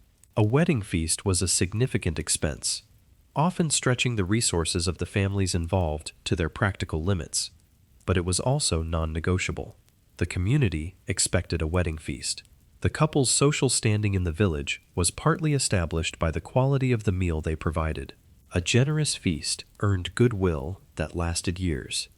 A stingy one was remembered with the kind of quiet, permanent disapproval that small communities specialize in. The food at a village wedding feast was not sophisticated by noble standards, but it was the best the families could manage, and often represented weeks of planning and saving. A pig might be slaughtered specifically for the occasion. Chickens and geese contributed to the table. Ale was brewed in larger quantities than usual, often by multiple households contributing batches. Bread was baked fresh. Pies were assembled from whatever meat and vegetables the season provided. And in some regions, a bride ale was brewed, a special batch of ale made by the bride's family and sold to wedding guests as a way of raising money for the new couple. The word bridal itself descends from bride ale. The English language still carries the memory of a medieval peasant fundraising strategy, inside a word that modern people associate with white dresses and overpriced venues. The social pressure to feed people well at a wedding was real, and it was powerful, and it meant that families who could barely afford their own daily bread would somehow find the resources to produce a meal that the village would talk about with approval. Funeral meals served a different but equally important function. They gathered the community around the absence of a person who had been part of its daily fabric. They provided comfort through the most basic human act of sharing food, and they ensured that grief was not experienced in isolation. You ate together, you drank together, you remembered the person together. The food was not the point. The togetherness was the point. But the food made the togetherness possible. And it is worth pausing here to notice something about all of these communal eating occasions. They were shared. The feast day meal was not consumed behind closed doors by a single family. It was eaten in the company of neighbors, fellow parishioners, and in many cases, the entire village. The long table set up in the churchyard, or the green, or the Lord's Hall, was not a private dining experience. It was a public one. And the publicness was the point. Eating together reinforced social bonds, settled disputes, re-established hierarchies, and reminded everyone in the community that they were, for all their individual struggles, part of something larger than their own household. The shared meal was social glue. It was the mechanism by which a collection of individual families became a village. But while the peasant table had its moments of warmth and generosity, the noble table existed in an entirely different dimension, and the gap between the two reveals more about medieval food culture than any single dish or recipe ever could. The first thing to understand about noble food is that it was a performance. The Lord did not eat to survive. He ate to be seen eating. The meal was a public event, staged in the great hall, attended by household members, guests, and retainers, and designed from start to finish to communicate wealth, status, and power. Every element was calculated: the number of courses, the variety of dishes, the quality of the ingredients, the skill of the presentation. The meal was a message, and the message was simple: I can afford all of this. Look at what I can afford. The number of courses at a formal noble feast could be staggering. A major celebration might feature 3 or 4 courses, but a course in medieval dining was not a single dish. It was a collection of dishes served simultaneously. A single course might include roasted meats, baked pies, fish dishes, sauced vegetables, and sweet preparations, all arriving at the table at once and all competing for attention. The total number of individual dishes across a multi-course feast could reach 20, 30, or more. The quantity of food served was deliberately excessive. The purpose was not to feed the guests. It was to overwhelm them. The leftovers were the point. If there was not a mountain of uneaten food at the end of the meal, the feast had failed in its primary objective, which was to demonstrate that the host had more than enough. The centerpiece of this performance was the subtlety. A subtlety was an elaborate sculptured dish, often made from sugar paste, marzipan, or jellied meat, shaped and painted to resemble something other than food: a castle, a ship, a stag, a scene from the Bible. The subtlety was not primarily meant to be eaten, it was meant to be admired. It was the medieval equivalent of a centerpiece that nobody touches, except that this centerpiece had cost the labor of a team of skilled cooks, working for days, and used ingredients that a peasant family could not have afforded in a year. The subtlety was edible art commissioned for a single evening and discarded the next morning. It was conspicuous consumption in its most literal form. The peacock is perhaps the most vivid example of noble food as theater. A roasted peacock was sometimes served redressed in its own feathers, the skin and plumage carefully removed before cooking, the bird roasted, and then the feathers arranged back over the cooked meat so that it arrived at the table looking alive. The visual effect was spectacular. The taste, by most accounts, was disappointing. Peacock meat is tough, gamey, and significantly less pleasant to eat than chicken, goose, or any number of cheaper birds. But taste was not the point. The point was the spectacle. The point was serving a bird that most people had only ever seen alive on a wealthy estate, cooked and refeathered and presented as though the kitchen had performed a resurrection. The dish said, "We can do this." Whether anyone particularly enjoyed eating it was a secondary concern. The waste at a noble feast was not incidental. It was structural. A household that served exactly the right amount of food for the number of guests was a household advertising that it had calculated its resources carefully, which was another way of saying it had limited resources. The truly wealthy household served far more than could possibly be consumed, and let the remainder cascade downward through the social hierarchy. The highest-ranking guests ate first and chose the best. The lower tables received what came next. The household servants ate after that. And the remaining food, the trenchers soaked in sauce, the broken meats, the ends of pies and the heels of loaves, was collected and distributed as alms to the poor at the gate. Charity was built into the architecture of the feast, but it was charity that depended on excess. The poor ate well when the rich wasted lavishly. It was a system that made generosity and extravagance the same act. No amount of modern enthusiasm can bring back. Saffron appeared in noble dishes, not because every recipe needed it, but because saffron was the most expensive spice by weight in the medieval world. And turning a dish golden with saffron was a way of literally coloring your food with money. A sauce that could have been made with cheaper spices and tasted just as good was made with saffron instead, because the golden color announced the cost to every guest at the table. The flavor of wealth was yellow. There was also the matter of how these spices were believed to function beyond mere flavor. Medieval medical theory, grounded in the Galenic system of humors, held that every food had properties that affected the balance of the body. Pepper was hot and dry. Ginger warmed the stomach. Cinnamon aided digestion. Spices were not just seasoning. They were medicine, prescribed by physicians and recommended by dietary manuals that circulated among the literate wealthy. A lord who piled cinnamon and ginger onto his roasted meat was not simply showing off, though he was certainly doing that too. He was following the medical advice of his era, balancing the cold and moist properties of certain meats with the hot and dry properties of the spice. Whether any of this actually worked is beside the point. The point is that the medieval relationship with spice was layered in a way that the modern salt and pepper approach simply is not. Flavor, status, and health were all tangled together in every pinch of imported powder. Insert 2, 180 words. Block D.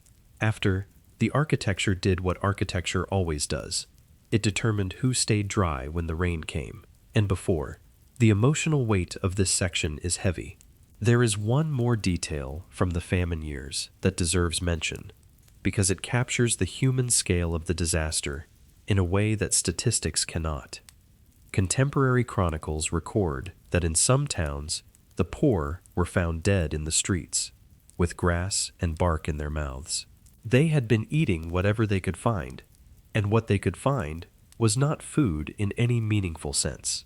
These were people who, in a normal year, had eaten pottage seasoned with herbs from their own gardens, bread from regulated bakeries, and ale brewed by the woman down the lane. They were not people accustomed to desperation. They were people for whom the system that had always, just barely, kept them fed had suddenly and completely failed. The distance between a normal year and a famine year, between pottage and grass, was not a gradual decline. It was a cliff. And the people who fell off it fell fast, in full view of neighbors who were clinging to the edge themselves and could not reach down to help. The carver, the person responsible for cutting and serving the meat at a noble table, was a household officer of genuine status. Carving was not a menial task. It was a skilled performance, conducted with specific cuts, specific gestures, and specific protocols that varied by the type of meat and the rank of the person being served. A young man of good family might train as a carver in a noble household, learning the art alongside skills in courtesy, etiquette, and household management. The carver stood at the table, visible to all, and his skill reflected directly on the lord's prestige. A clumsy carver was an embarrassment. A skilled one was an asset. And here, finally, is the irony that sits at the center of the noble table like an uninvited guest. For all its spectacle, for all its expense, for all its saffron and peacock and sculptured sugar, the noble meal was often inferior as food to what the peasant ate. The peasant's pottage was fresh, seasonal, and herb-heavy. The noble's roasted meats were often heavily sauced to disguise the fact that the meat had been hanging for days or weeks. The peasant's bread was nutritionally superior. The noble's subtleties were admired and barely touched. The peasant ate what the garden gave her, prepared with skill and knowledge. The noble ate what the kitchen staged for him, prepared for effect. The Lord's table was a stage. The peasant's table was a kitchen, and the food that came from the kitchen, the real kitchen, the one with the blackened pot and the herb garden outside the door, was the food that actually nourished people. The Lord ate louder. The peasant ate better. Neither of them would have believed you if you told them. All of which begins to point towards something that sits quietly underneath every section of this story, waiting to be named. The knowledge. The deep, practical, seasonally attuned, locally adapted knowledge that made the medieval food system work at the household level. It is easy, from a distance of 7 centuries, to look at the medieval peasant diet and see only the constraints, the tight budget, the limited ingredients, the fasting rules, the Lord's taxes, the weather's cruelty.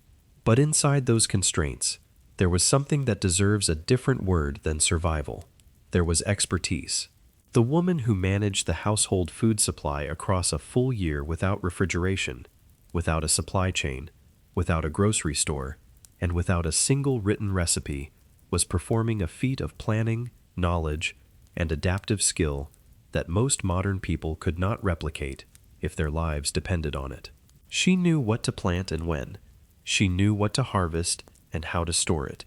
She knew which herbs went into the pot in March and which ones waited until July. She knew how much salt to use on the pork and how long the cheese needed to age, and when the ale was ready and when it had turned. She carried an entire food system in her head, and she updated it in real time based on what the weather did, what the garden produced, and what the budget allowed. This knowledge had no name. It had no formal structure. It was not taught in any institution, and it was not recognized by any authority.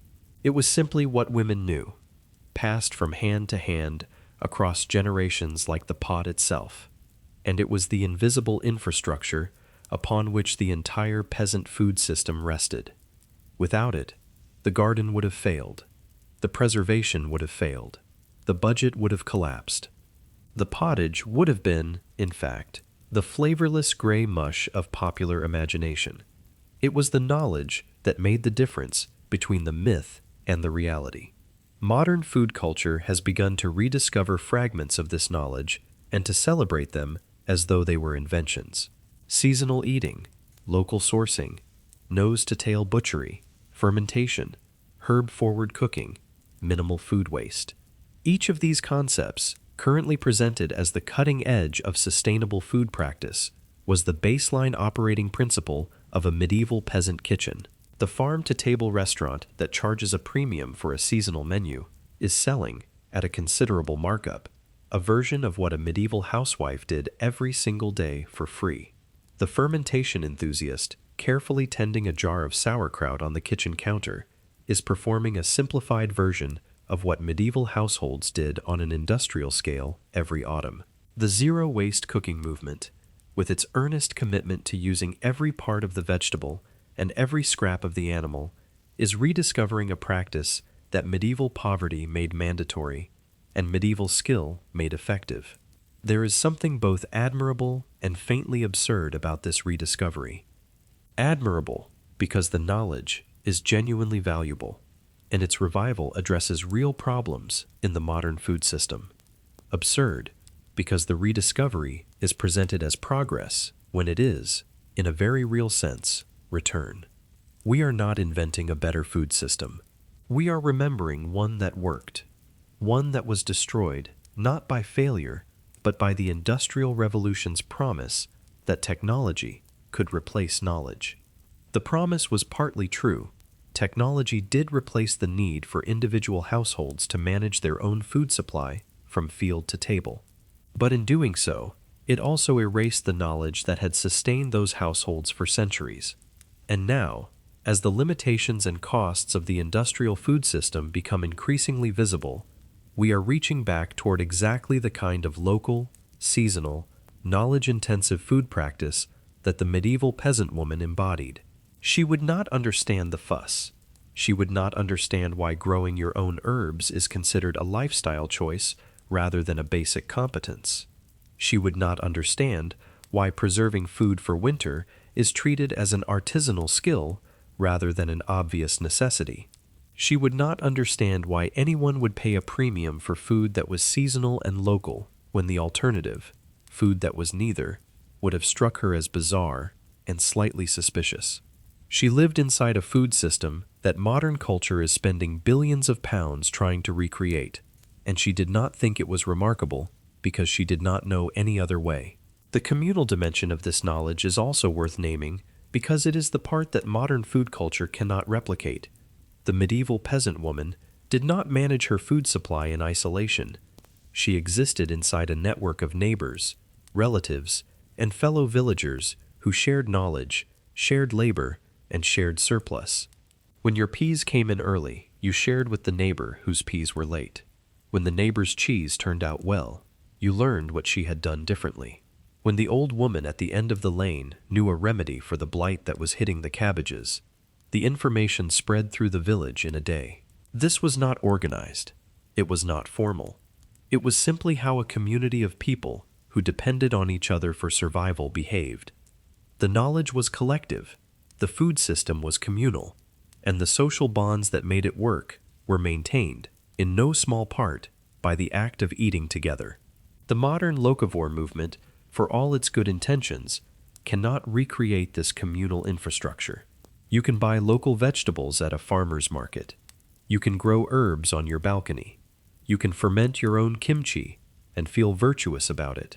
But you cannot recreate a village of 80 people who have lived together for generations, who share tools and labor and surplus and grief, and whose food system is built on a foundation of mutual dependence that extends into every aspect of daily life.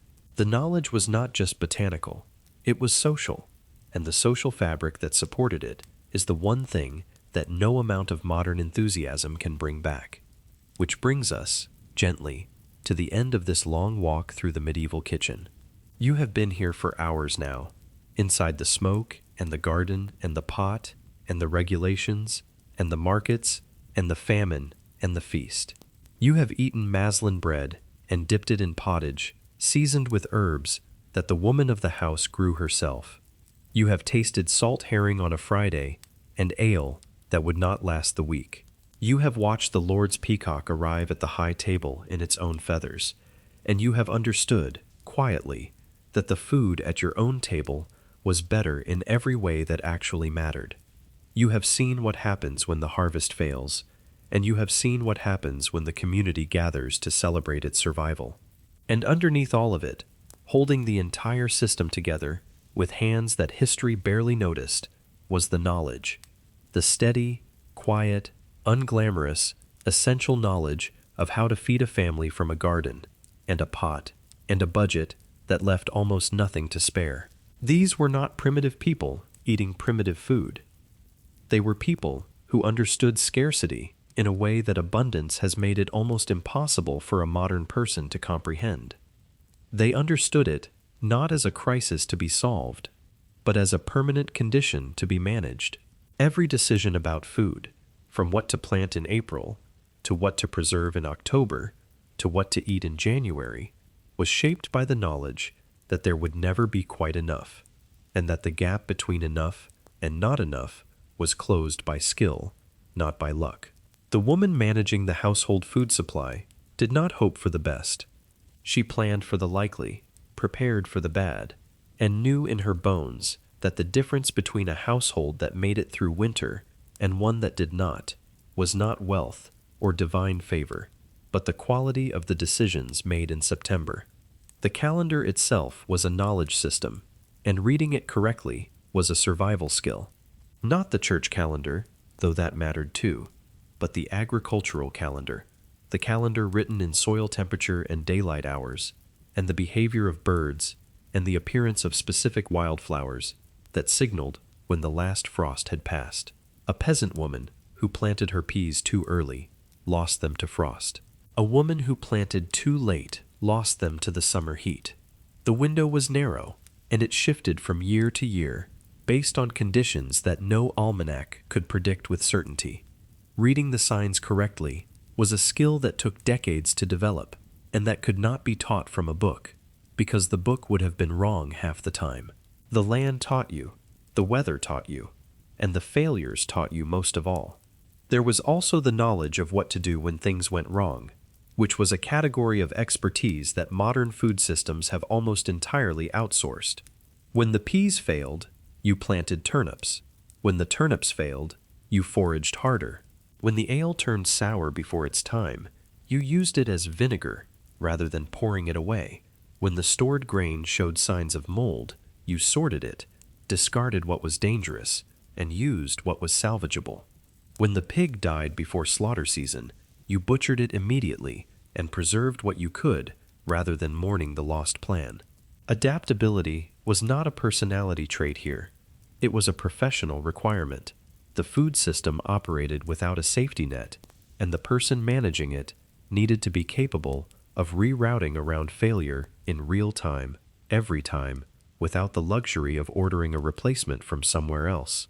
This adaptability extended to the social level as well. When one household faced a shortfall, neighbors stepped in, not out of abstract charity, but out of the practical understanding that next month the situation might be reversed. The woman whose garden failed this year would help the woman whose garden failed next year. The household that shared its surplus pig today would receive a share of someone else's surplus tomorrow. These were not formal arrangements. They were not recorded. They were simply how people behaved when they lived close together, depended on each other, and understood that individual survival and communal survival were the same thing. The social contract around food was not written in any document. It was written in the daily practice of people who knew, from long experience, that selfishness in a small village was a strategy with a very short shelf life. They were skilled, resourceful, knowledgeable people who took the ingredients available to them and made food that was seasonal, varied, herb-rich, and prepared with a confidence born of lifetimes spent learning how to coax the best out of very little. They were not eating gray mush and waiting for history to improve. They were eating pottage that changed with the months, bread that was more nutritious than the Lord's, meat when they could get it, fish when the church demanded it, and ale that kept the whole enterprise running on calories that bread and pottage alone could not provide. They were working within constraints that would crush a modern household, and they were doing it with ingenuity, with humor, and with a stubborn refusal to accept that limited means had to mean a limited table. The woman who managed that kitchen deserves more than a footnote in a history that has largely forgotten her. She was not a passive figure in a story about lords and wars and plagues. She was the engine of the household, the planner, the grower, the preserver, the brewer, the cook, the herbalist, the economist. She held the knowledge that kept her family alive through winter and fed them well through summer, and she did it year after year after year, without recognition, without record, and without complaint, because the work did not pause for appreciation, and the family did not stop being hungry while she waited to be thanked. Her garden is gone now. The cottage is a low mound in a field that a tractor crosses without slowing down. The pot was melted for scrap centuries ago. The recipes she carried in her head died when she did, or perhaps lived on for a generation or two in the hands of a daughter who learned them the same way she had, by watching, by tasting, by standing beside the fire and paying attention. Eventually the chain broke. Eventually the knowledge faded. Eventually the modern world arrived with its grocery stores and its refrigerators and its supply chains that stretch across oceans, and the need to carry an entire food system in your head simply disappeared. But for 500 years, in villages scattered across England and across Europe, that knowledge kept people fed. It kept families together. It kept communities functioning. It turned a pot of water and whatever the garden offered into something warm, nourishing, and genuinely good. And it did all of this so quietly, so consistently, and so far beneath the notice of anyone who wrote things down, that history almost forgot it happened at all. So tonight, as you settle into your warm, soft bed, with clean water a tap away and a refrigerator full of food you did not grow, spare a gentle thought for them, the real ones, not the cartoon peasants of bad history books, spooning flavorless gruel into miserable mouths, but the actual people, the woman checking the garden at dawn to see what came up overnight, the child sent to gather hazelnuts from the hedgerow, the alewife hanging a bush over her door because the batch is ready, the family sitting together at midday, tearing bread, dipping it into a pot that smells of sage and onion, and the quiet satisfaction of a meal made well from almost nothing. They were not simpler than you. They were not less clever. They were not eating badly and waiting for modernity to rescue them. They were feeding their families with skill, with knowledge, and with a dignity that deserves to be remembered long after the myths have been corrected. The fire is low now. The pot is empty.